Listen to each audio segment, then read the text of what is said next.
Kalau selama ini saya selalu membahas HP terworth it dari sisi spesifikasi chipsetnya, yaitu Poco. Tapi sekarang ternyata ada HP yang menurut saya worth it banget dari sisi kameranya. Langsung aja kita bahas.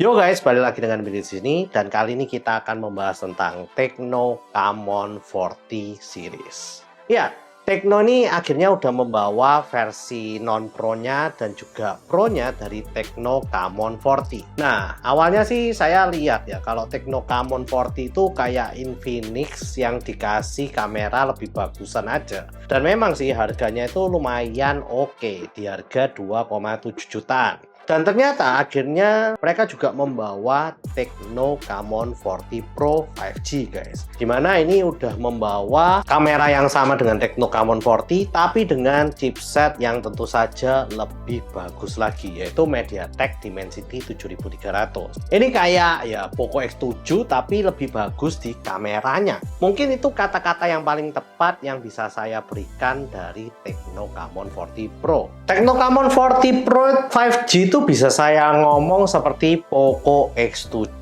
ya guys, karena selain memberikan Dimensity 7300 yang sama, dia juga memberikan kamera dengan sensor yang lebih bagus, yaitu Sony LYT700C. Tentu saja ya untuk soal kameranya ini jauh lebih bagus daripada Poco X7. Nah, harga yang dipatok oleh Tecno Camon 40 itu di harga 2,8 jutaan dan udah mendapat Helio G100 dengan sensor Sony yang sama, yaitu Sony LYT700C. Sedangkan untuk Tecno Camon 40 Pro 5G-nya itu di harga 3,9 jutaan.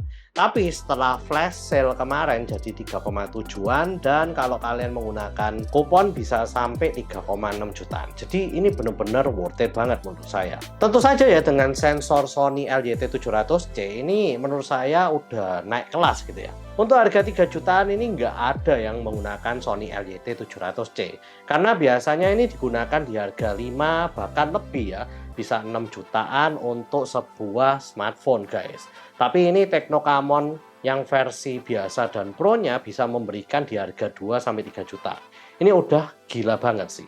Bahkan yang Tecno Camon 40 Pro 5G ini udah masuk ke ranah DxO Mark untuk kualitas hasil kameranya ada di top 50 ya. Menurut saya udah mantep banget ya untuk harga 3 jutaan ini. Nah, untuk stabilisasi videonya, hasil syuting videonya, maupun jepretan kameranya, itu udah nggak usah ditanya lagi. Karena kalian nggak akan bisa dapetin hasil yang lebih bagus lagi di harga 2-3 jutaan guys. Nah, jadi kalau biasanya saya sering ngomong-ngomong ada HP yang worth it banget di kelas chipset, ini menurut saya adalah HP yang paling worth it banget di kelas kamera, karena harga 2-3 jutaan itu biasanya susah banget untuk dapetin kualitas yang sama dengan Tecno Camon 40 series ini guys. Nah, untuk kemampuan yang lain-lain sih kita nggak usah bahas lah ya. Meskipun saya ngomong itu udah cukup bagus banget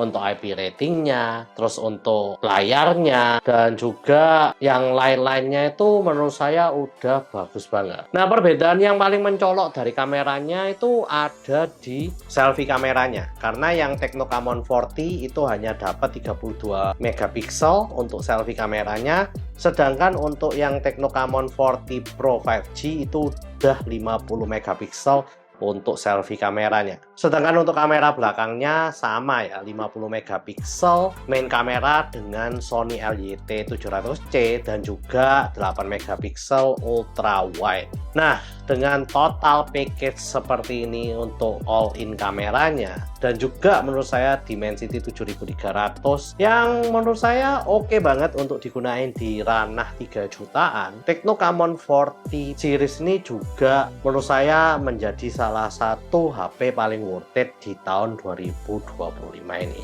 Nah, menurut kalian sendiri gimana? Kalian bisa lihat ya untuk hasil-hasil dari jepretan serta video kameranya ini di channel-channel YouTube lainnya guys, karena ya mereka udah nyobain gitu loh. Hasilnya kira-kira gimana dan kalian tinggal lihat aja. Oke, mungkin itu aja. Please share, like, and subscribe jika kalian suka dengan video kali ini.